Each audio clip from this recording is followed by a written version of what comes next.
Yeah, this, I'm just to let my viewers know, I'm in Moscow, Idaho, and for a number of different things.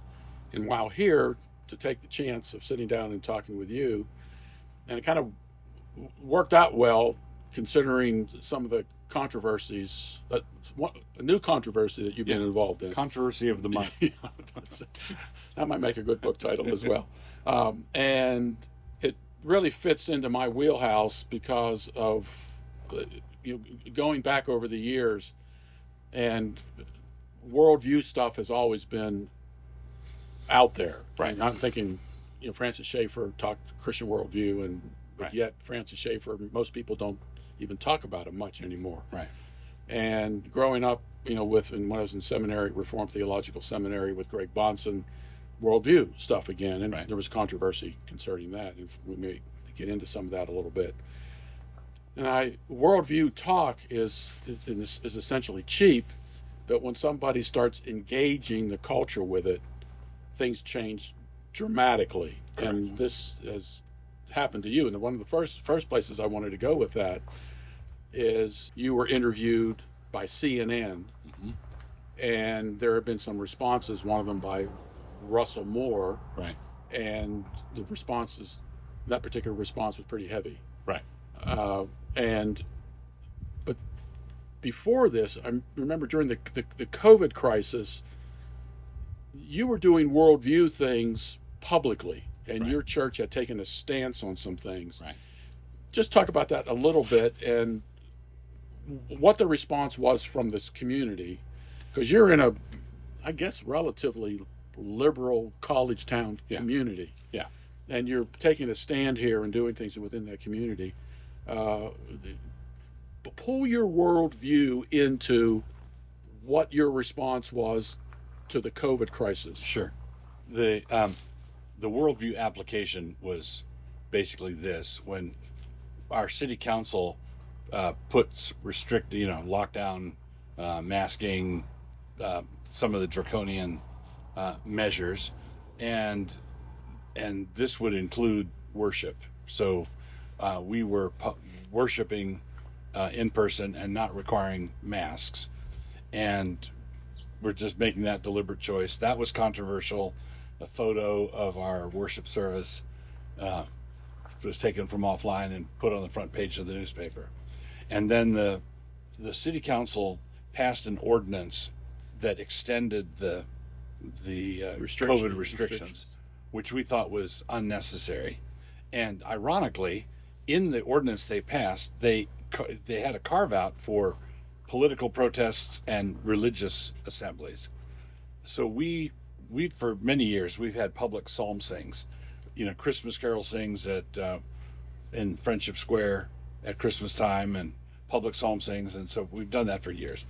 And we decided to have a psalm sing protest at City Hall, and the idea was to just show up at City Hall, sing 3 psalms and the doxology, and then go home. And a couple hundred people showed up for that. And when we got there, the parking lot was empty, and they had painted circles on the parking lot 6 feet apart. It's okay for you to be here, but you've got to stand on the circles, which we declined to do. And they said, basically, if you start, there was a row of policemen there. And I passed on to the people what the cops had said, and then we opened in prayer and began to sing. And 3 of our people were arrested, for not standing on the dots and singing without masks and not social distancing. And it was, good grief. So 2 days later, we just followed the plan, sang 3 psalms, doxology, went home. And 2 days later, I think it was 2 days, we did it again. And this time we had like 500 people show up for it. And there were moms making arrangements for childcare in case they got arrested. It was, and then a few weeks later, the city realized how they messed up, because the ordinance that we were supposed to be violating had a carve out for protests and for religious assemblies, and ours was both. We were singing psalms and we were protesting the ordinance. So they quietly dropped the charges. The people who were arrested sued in federal court and won a nice settlement. But that was the clash. The liberals in town accused us of being, not, we don't love our neighbor, we're risking everybody's life, and so, which of course we weren't doing. And in retrospect, as we're looking at all the nonsense about the lack of research that went into some of these restrictions, and then the vaccines, all of that, we were just ahead of our time. Yeah, so and I think this is the important part of this for me, is that many Christians today who would claim to hold a biblical worldview would be reticent about doing something like that. They look Right. look at the law, although you were following the law. Yeah, they weren't. We were. Yeah, and they're even in that case, they would say, well, we just need to do what they tell us to do. And Right, because there's a weird thing that people have going on with Romans 13, where they say, whatever the guy who's wearing the badge, whatever he says, that's the Romans 13 right, pinch point. Instead of, let's say the existing authorities said the right to keep and bear arms means that you don't have the right to keep and bear arms. The Second Amendment is null and void. Now, are they the existing authority, or is the Constitution the existing authority? Now, for people who have a Christian worldview, the law is above the prince. right. We believe in the rule of law, not in the rule of the whims of the guy with the badge, or the whims of the mayor, or the whims of the governor. That kind of ad hoc governance, where you do this, you do that, that's the rule of man. We believe in the rule of law. So the existing authorities would be our constitutional form of government, and they don't have the right to tell us to do things that are illegal. Yeah. Well, and of course, the First Amendment, most people think of it, the Establishment of Religion clause, but there is the speech clause, the press clause, the assembly clause, Yeah. and the petition the government for a redress of grievances. Right. I mean, those are all protections in it. That is the law for all of us. And it's the highest law of the land. Right. And to Right. follow it. But Christians still, maybe we just need to be nicer to these civil officials, and we understand this, but shouldn't we just back off and let them, do their thing, and and the long-term repercussions of even that kind of thinking come in. Yeah, I would say there's a sharp distinction between being law-abiding and an obedient citizen, and being docile. And what most Christians are advocating today is docility. They're not talking about being principled and obedient and a conscientious citizen who knows what the law is, who knows what my restrictions are, and who also knows what the governor's restrictions are. Right? The governor, I believe, according to biblical law, if there was an outbreak of the Black Plague in a small town out here, I believe the existing authorities have the absolute right to quarantine that town. If you have a disease center that's grounded in biblical law, you quarantine the Black Death, and if you go in there to minister to people, you don't come out again, or you stay there. So I don't have any objection to the right of the civil magistrate to quarantine. What they don't have the right to do is quarantine all the healthy. Yeah, right. Yeah, Right? There's a major distinction. There's a difference between sick and healthy. Yeah. There's a difference between people who are contagious with a deadly disease and the people who are showing no symptoms at all. So what they did, our governor had no legal right to do what he did. So he was breaking the law. He was violating our, and so consequently, when we stand up for the law, we're accused of being lawbreakers. Well, that's odd. Now, and the idea of the healthy over against the unhealthy. I've had a couple of health issues, and every time I go to see a doctor or whatever, it's okay. Fever. Have you traveled anywhere? Et cetera, because they want to keep me out from the healthy people, which is perfectly reasonable. That's sane. So, exactly. Okay, so this latest kerfuffle is the CNN. Talk. How did they get in touch with you? What was the impetus to contact you to come down here to Moscow to Right. find out what's going on I'm not down sure here? what put them on to it, because there have been a number.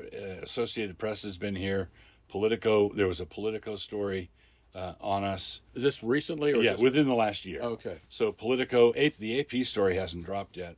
There have been different places where we've shown up, and NPR. NPR. Yes. What was yes? Yeah, forget that one on the NPR one. Yeah. And there have been a number of things sort of bubbling, and CNN contacted the church office and said, "We'd like to send a crew out and find out what's going on." We have a policy when being interviewed by what we would call adversarial media to have a separate camera. Right. Yeah. And a hit piece insurance, basically. And that was an initial stumbling block for them because they didn't think of themselves as adversarial media. They thought we're just objective journalists. But for us, they're adversarial media. So we worked out a compromise where we would have a fixed camera just focused on the people being interviewed and not on their personalities, so that we weren't encroaching on their propriety. Right, the copyright. Their copyright right, stuff. Yeah. So, but if they represented us as saying something 180 degrees out from what we'd actually said, we had the footage. And so, but because of that back and forth negotiation, they learned that we thought they were adversarial. And so they were kind of, in a friendly way, kind of miffed. Well, we're journalists, and we're not. This is not a hit piece, and Well, so then you shouldn't be worried about us recording what you have to say. So. Right, but it was just the idea, and so when they came out, they went the extra mile to be fair. Okay, so now some people somewhere else in the country might look at the piece and say, "Yeah, I'm watching CNN." You could just the questions they asked me about slavery and the 19th Amendment, things that are not front burner issues for us at all. So some of the normal questions that an adversarial media would ask got asked. But the difference with the CNN piece is they let us finish the answer. So they got the inflammatory answer, but then they let you finish the sentence and contextualize it for any careful observer. Right. They would say, "Oh, there's more going on here." They did that with me on my answer on slavery. They did that with Pastor Jared. They did that with Pastor Toby. They did that with the Prince family, the family that was interviewed. They had the opposite hostile viewpoint represented, but they were fair to us. So it was manifestly not a hit piece. And interestingly, and the whole thing went viral. I think it's like over 5 million now on Twitter and millions other places. And overwhelmingly, the feedback we've been getting is very positive. And of course, we got the little hate geysers also. Oh, sure. Yeah. Even coming out here, I was telling people I'm coming out to Moscow and maybe on Cross Politic and so forth. And I was coming down here really to work with Darren on some other projects. And some of the comments down there weren't very friendly towards that. And I just told one person, look, I'm not petty. You know, I'll sit down with anyone, even people who disagree with me on things. I don't have any problem with that at all. Right. And dismiss people because of some disagreement or whatever. But before the next question, I want to ask you, and I meant to ask this earlier, because we talked about Moscow. Why did you come to Moscow? I mean, this is a small town. Yeah, it's a small town, but there is a strategy. There's thinking behind it. So, now, in Idaho terms, Moscow's got maybe 25,000 people in it. There's a university here. There's a university here, and I saw a ranking. It's either the 10th or the 11th largest town in Idaho. So it's a small town for the East Coast. I mean, a small town for the East Coast, but for Idaho, we're up right up there. My father, back in the 1960s, my dad was a graduate of the Naval Academy, took classes at the Naval War College, and he, after he got out of the Navy, he wrote a small book called Principles of War. Right. Yeah. And it's been an underground classic. It's been in print since the 60s. And it's a great book, and I reread it periodically. where he takes the principles of military warfare, like Sun Tzu, Clausewitz, those guys, mobility, surprise, concentration, economy of force, all these principles, objective, and he applies them to spiritual warfare. And so how do these principles of war plug into spiritual conflict? And it's a great book. And in the book, he touches on a concept called the decisive point. And in any war or in any battle, there's a decisive point which is simultaneously strategic and feasible. So if you take it, it matters. The outcome of the battle, the outcome of the war, would hinge on you taking that point, and it's feasible, meaning it's possible for you to take. So if you take strategic and feasible, in evangelistic terms, New York City is strategic, but not feasible. If we took New York for Jesus, it'd be all over, but that's not feasible. And then Beauville, Idaho, is a little bend in the road, a number of miles out that way, and we could take Beauville for Jesus in a couple of weekends, just however long it took to unload the van. And but then when we had it, all we'd have is Beauville. It's feasible, but not strategic. And my dad decided back in the 60s that the decisive points in North America were small towns with major universities in them. The small town made it feasible. The university made it strategic. And it's a small town where 18 to 22-year-olds are spending the most formative years of their lives, right? Independent from home for the first time. And then he found out that Moscow, Idaho, and Pullman, Washington, which is 8 miles that way, are two small towns, 8 miles apart, with a major university in each one, serving two different states. So he moved here.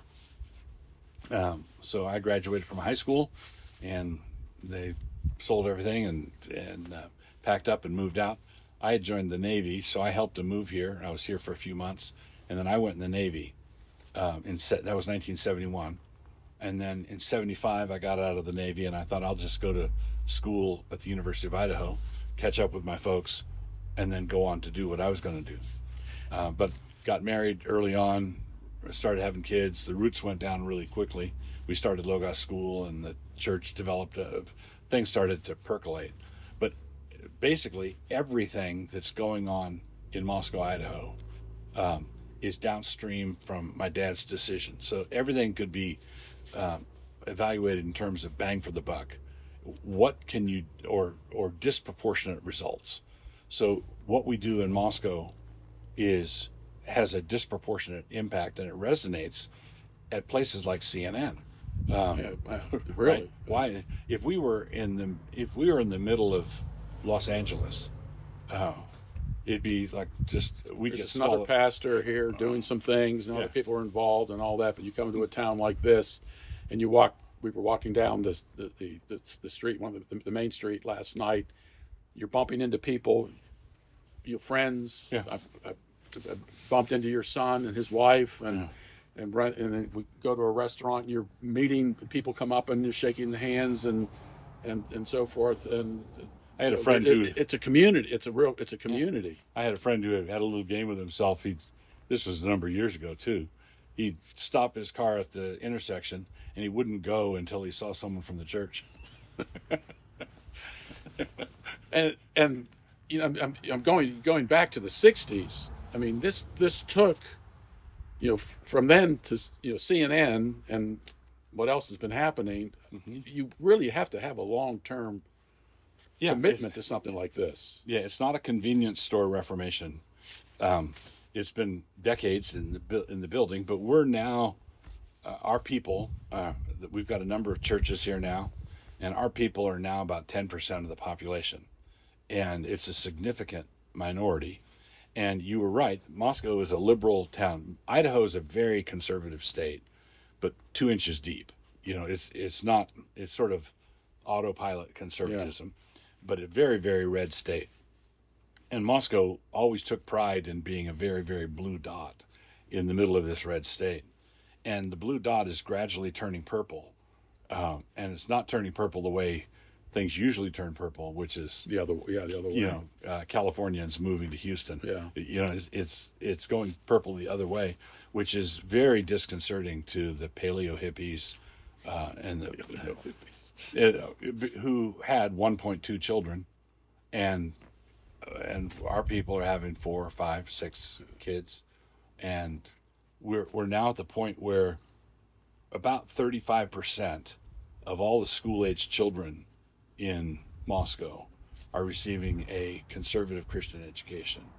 And I hope before the Lord calls me home that the government school system will dip below 50% and will be the minority form of education in Moscow. And we recently did a demographic study, like 40-some% of our church population is age 14 and under. And I had one of our ministers look up, we'd done a demographic survey or we had the data. And I said, how many of our people are preschool, 5 and under? And we've got over 300 5 and under kids. And those kids within 5 years are going to be in the school age quadrant. And that 35% is going to be significantly I mean, that is amazing. I go to a conservative Presbyterian church, and there are just children everywhere. Right. And the range is from babies that have just been born to people my age and a little bit older. Yeah. And after the church service, we're still in there hanging around and talking. And then in the evening service, the young people, it's amazing. The teenagers are, they're talking with one another. They married, from within the church. Yeah.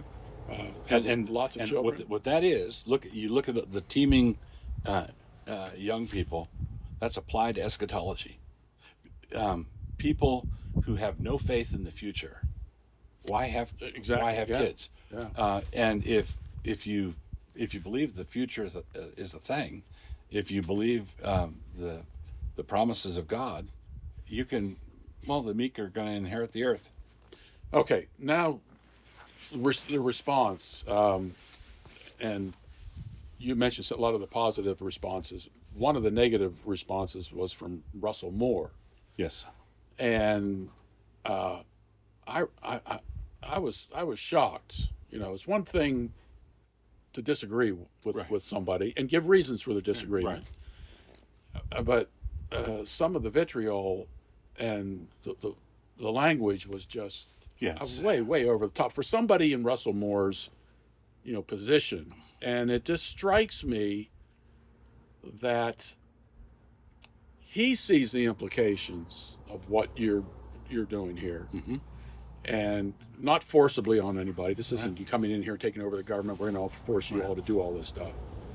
And I wonder sometimes if someone responds like that they look back and asking the question, what didn't I do? What are the things that I missed doing?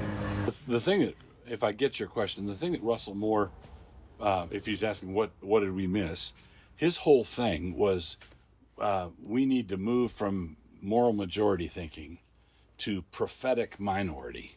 We have to accept our minority status. Our position. We have to accept our position at the foot of the table. In fact, we're not even at the table, but we need to be a prophetic minority. And of course, I have no objection to that. I believe that we've had a prophetic ministry, as the Puritans would understand prophetic, and so no objection to that. But I think that he didn't expect anybody to ever listen to a prophet. Well, there is some Old Testament, precedent, for that. Yeah. Sometimes the prophets get their heads chopped off. Yeah. But other times the king listens. In unlikely places, Jonah goes to Nineveh, and the king listens and takes it to heart. Yeah. So now what?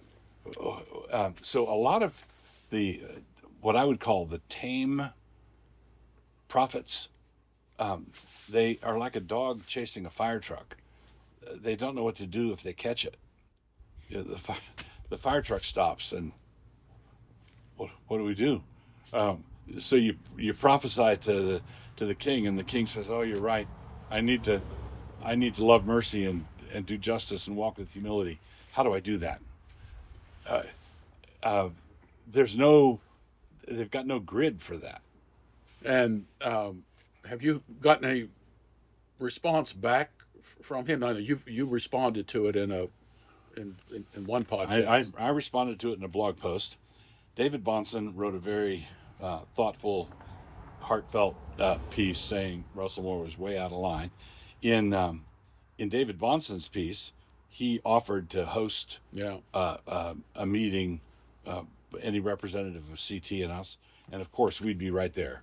We'd be happy to work with whatever. So I really appreciated that. And then Canon Press dropped a response video, an ad, the other day, which went viral also. It's over 300,000 views now. And not some of the things that Russell Moore said were, I would regard as just unhinged, where he called us satanic and that kind of off the chain kind of comments. Yeah, I mean, this is partly from David Bahnsen's article.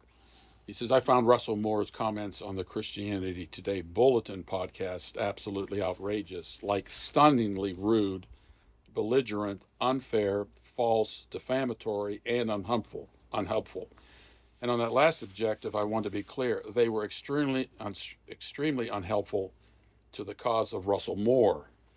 And then later in that same paragraph, he says, but when Russell Moore uses the adjective satanic to describe what he identifies as a Doug Wilson teaching, and refers to Doug's messages as of the Antichrist and someone who denies the gospel, those are Russell Moore's words, he is destroying any chance of people seeing his often credible contributions to the kingdom as well credible. These are completely, totally unacceptable things to say, and he owes Pastor Wilson a public apology. Yeah, I agree with that. Yeah. And it's the sort of things, even if I knew that Russell Moore thought those sort of, I would expect those sorts of comments to come out in a hot mic moment, But this was he knew the mic was on. It was a podcast. He knew, and it was I think he wasn't yelling, so it appears to have been a calculated move. But I think he did himself I agree with David. He did himself an enormous amount of damage in that, just sort of taking himself out.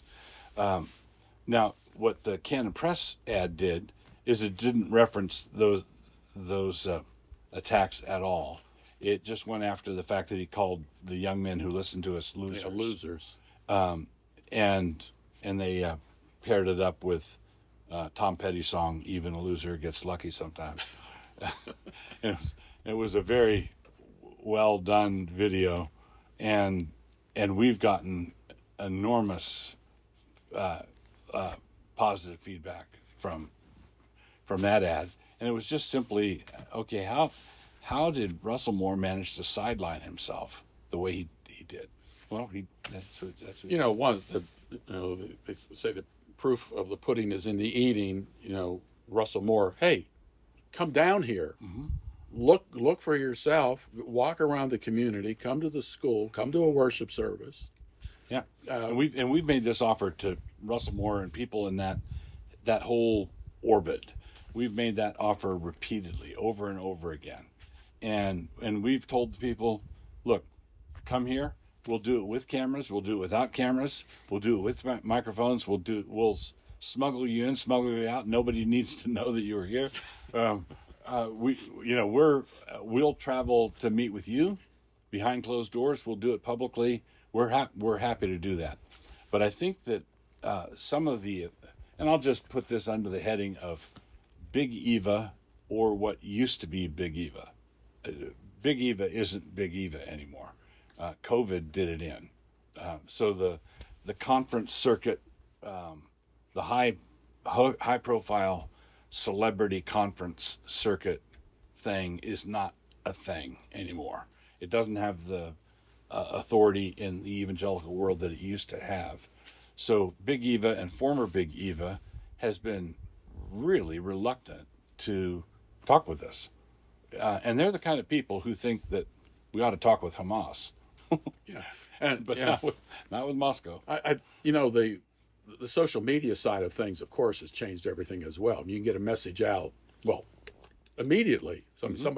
Someone does something, they respond. You're there with a response in literally in minutes. Yeah. And you get the kind of views, and that were unimaginable. It's even 3 years ago. Yeah. So when we were doing the slow build of the ministry here, we published a magazine, Credenda Agenda, Right. for 20 years. And when some issue hit, we'd say, "Oh, that'd be a good thing to write about." And so we'd put the writers on it. But the turnaround time was like 2 months from when the issue hit to get everything edited, off to the printer, back, and then we'd ship the magazine out. And now, what used to be 2 months is a matter of hours. Yeah. You can write something and have something posted. It's Yeah. a different world. And I get a little frantic because I do 3 podcasts a week, and I said, Eric, when are we going to get this out? Because this is hot today, but next Monday something else is going to be on the calendar. So I have to kind of pick things that have a little life to them, at least a week. They have to last. Yeah. What's the shelf life of these things? And David Bahnsen just briefly mentioned his dad, Greg. Yes. Greg was a professor at Reformed Theological Seminary, and I was a student there. This was in the 1970s. And David was very, very, very young when I was there, and all this happened with him. So he has a taste for this. I mean, this is what they did to his dad. He's seen Christians fighting for a long time. Yeah. And the impact that it has on a family, and people don't really take that to heart. People come up to me all the time and say, "Well, Gary, you've been attacked here, you've been attacked there," and I said, it's it doesn't really bother me, but my wife, on the other hand, she's bothered. Now, she might not say anything, but she'll tell me weeks later. She says, "I've been so upset about this, so and so and so and so." So people don't really think of the ramifications of it for a person as an individual, and then the family members as well. Because I remember the things that people wrote about Greg Bahnsen when things were going on at Reformed Theological Seminary, not necessarily coming from the seminary, but coming from outside the seminary. Right. And I don't know if it had anything to do with Greg's health in the long term with all of that. I'm seeing all this is encouraging to me, because I keep telling people a couple of things that you need in order to apply your worldview consistently. You just can't just think about it and speak about it and write about it. You got to do something about it. Right. And I think you're the model for this, and it takes time. I was an athlete for a while, and I know what I had planned at 14 that I had to do at 18. It took 4 years for me to get to that stage. Right. You're looking at something that's almost 60 years, in the making. Right. Of it. And before that, my dad's thinking, and my dad was he would approach the scriptures with, what does it say? Basically, our magazine, Credenda Agenda, things to be believed, things to be done. So internalize what the message is, believe what God says. And then my dad would say, when you're reading your Bible daily, you ought to be looking for what you should do that day that's going to be different because you read your Bible this morning. Where can I plug this in? Yeah. So you get the plug from your reading. Okay, where can I apply this?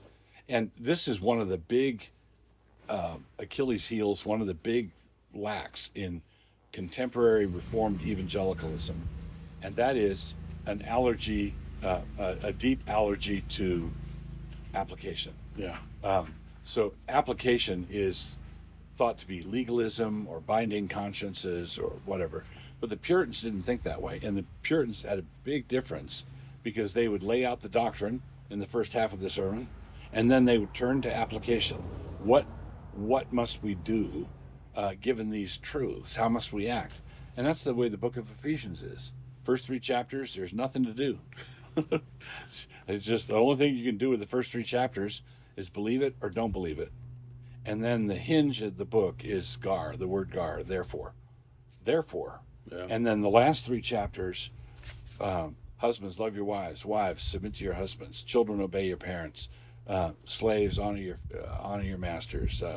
Masters, remember you have a master in heaven. All these things, labor to preserve the unity of the Spirit and the bond of peace. All these things to do. But what you do is based on the doctrine. But the doctrine is useless unless it's up and doing. Yeah. It's got to be applied. And oftentimes in addressing worldview issues, a lot of people say, "What can I do?" And I always say, start with something that's accessible for you to do, Within and reach. work that one thing. Yeah. And then from that, you never know what's gonna unfold after that. Make dinner for your husband and kids. Set the table. Work hard at your job. And Proverbs says, "Do you see the man who excels in his work? He will stand before kings." And that is the kind of thing where I don't think it's possible in this world to keep cream from rising. Cream is going to rise. And if you have a Huguenot hustle, if you have a Puritan work ethic, and the people have an optimistic view of the future, they believe that the covenant of the family is a creation of God's. They believe in Deuteronomic blessings. They don't believe that it's just pie in the sky blessings. It's blessings here and now with eternal life. Yeah. As part of the package. If they have a full-orbed Christian worldview, blessings start to accrue. They start to accumulate, and then the world takes notice. Some of the people in the world are hungry for that. Some of the people in the world are just vitriolic against it And threatened. threatened by it. Yeah. Yeah. And then first thing you know, you're in the middle of a controversy. Which you're used to. Which is- you're practiced in it. You've learned how to to deal with it. This has happened before. And I know we're just about done here, but one of the comments in that interview was your comment about, when you go to like Saudi Arabia, what do you think their worldview is in terms of your minority worldview? Yeah. It's essentially what What do you expect? Right, but we're not forcing people to believe as we believe, and we believe in the transformative nature of the gospel, transforming people on the inside, and people live, and I call it kind of a spillover effect. Yeah. The things that we do in a society and spills over, and everybody benefits by it. Doug, thanks. I really, really appreciate it. It's good seeing you again. Yeah. Good to see you. Have to do this again.